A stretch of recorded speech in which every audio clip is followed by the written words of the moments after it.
राम नाम सोही जानिए, जो रमता सकल जहां। घट घट में जो रम रहा, सोई राम पहचान। नीलाम्बुजश्यामलकोमलांगं, सीता समारोपित वामभागं। पाणौ महासायक चारुचापं, नमामि रामं रघुवंशनाथम। प्रेम से बोलिए जय श्री राम। भगत विपत्ति भंजक सुखदायक,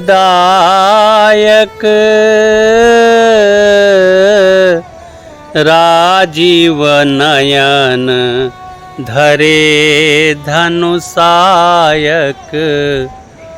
प्रेम से बोलिए जय श्री राम। पिछले एपिसोड में हमने छत्तीसगढ़ के कुछ राम वन गमन यात्रा में आप सभी को समरी एपिसोड दिया था। अब आइए राम वन गमन का छत्तीसगढ़ का भाग 5ख आप लोगों के सामने प्रस्तुत कर रहे हैं। और इसकी शुरुआत रायपुर ज़िले से करते हैं। और रायपुर ज़िले में सबसे पहला स्पॉट है पैसर घाट। रायपुर ज़िले से भगवान राम महानदी के किनारे किनारे ऋषियों के जो आश्रम बने थे वहाँ चलने लगे। और पैसर घाट इसी में आता है, महानदी के किनारे। और यहाँ पर शिवनाथ व महानदी का संगम है। यहीं पर एएसआई ने भगवान शंकर के प्राचीन मंदिर का उत्खनन करके पता लगाया है। तो ये पैसर घाट में आपको ये मंदिर मिलेगा और ये रायपुर ज़िले का प्रथम है। अब आइए विश्राम वट गिधौरी नाम के ग्राम में। और रायपुर से जो शिवरी नारायण मंदिर है छत्तीसगढ़ का, वहाँ से मात्र 2 किलोमीटर की दूरी पर महानदी के पार करने के साथ एक प्राचीन वट वृक्ष है। इसी को विश्राम वट कहा जाता है और ये रायपुर ज़िले में है। अगला स्पॉट है राम मंदिर गुल्लू, एक ग्राम है महानदी के किनारे। वहाँ पर भगवान राम रात्रि विश्राम किए थे और यहाँ पर राम जी का मंदिर बना हुआ है। तत्पश्चात रायपुर में एक जगह है आरंग। आरंग जो है मोरध्वज की राजधानी बताई जाती है। और इस मंदिर की स्थापना भगवान राम ने किया है और ये शंकर भगवान का ही मंदिर है। राम जी ने जहाँ जहाँ बनाया है भगवान शंकर के शिवलिंग को स्थापित करके या पहले से बने हुए शिवलिंग को उन्होंने पूजित किया है। तो इस तरह से आप बागेश्वर मंदिर जो आरंग में है, ये आप रायपुर से 49 किलोमीटर की दूरी पर पूर्व दिशा में है। और आरंग एक फेमस जगह है। इस जगह पर मोरध्वज की राजधानी होने के कारण ये अति प्रसिद्ध जगह है। तत्पश्चात रायपुर में एक शिव मंदिर है और फिंगेश्वर एक जगह है महानदी के किनारे। यहाँ पर भगवान श्री राम ने शिव मंदिर की स्थापना किया है। जगह जगह भगवान राम ने दर्शन भी किया और भगवान शंकर की स्थापना भी की है। तत्पश्चात फिंगेश्वर में ही मांडव्य ऋषि का आश्रम, यहाँ भगवान श्री राम मांडव्य ऋषि से मिलने आए थे और मांडव्य ऋषि के द्वारा स्थापित भगवान शंकर की आराधना यहाँ पर किया है। तत्पश्चात फिंगेश्वर में ही एक नाला है, सरगी नाला। जब किसी राक्षस का वध करते थे भगवान श्री राम, तो आसपास कहीं तालाब या किसी नाला या किसी नदी में अपने आयुध को साफ करते थे। तो उस साफ सफाई में यहाँ पर सरगी नाला है, जिसको सरिंगी का भ्रंश बताया जाता है। अर्थात ही उस समय सरिंगी नाला रहा होगा और यहाँ भगवान श्री राम ने अपने आयुध धोए थे। और इसके बाद एक जगह है रायपुर में ही राजिम। राजिम वाकई में बहुत सुंदर जगह है और वहाँ 3 नदियों का संगम है और यहाँ पर राजीव लोचन नाम से भगवान श्री राम ने विष्णु भगवान की पूजा किया है।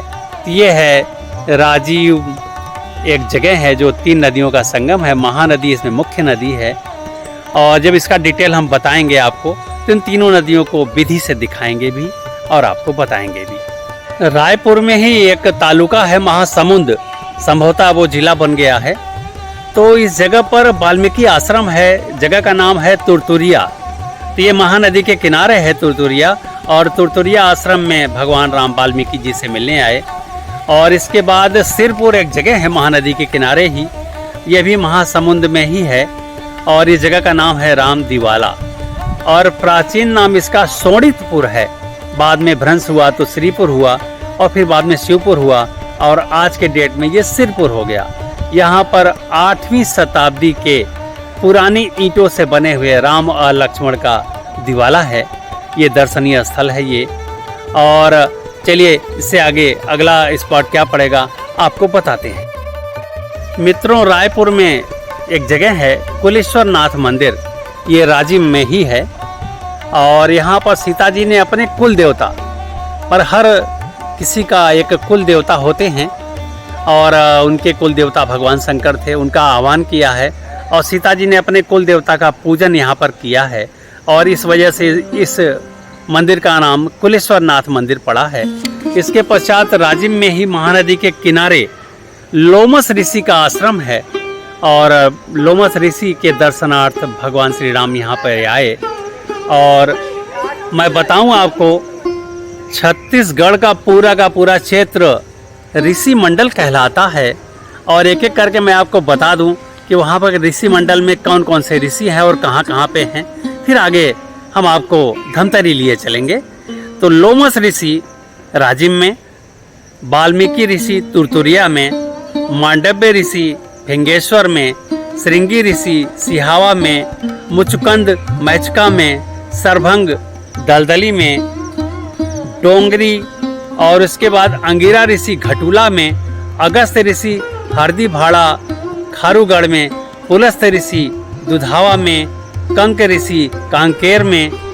और ये पूरे के पूरे जो आपने 10 ऋषियों का नाम यहाँ पर सुना है, यदि नगरी या सिहावा में यदि आप अपना आशियाना बना लें तो वहाँ से लगभग 25-25 किलोमीटर की दूरी पर ये पड़ेगा, ये सारे के सारे ऋषि मंडल। तो चलिए इसके बाद अगली यात्रा में हम आपको लिए चलते हैं धमतरी।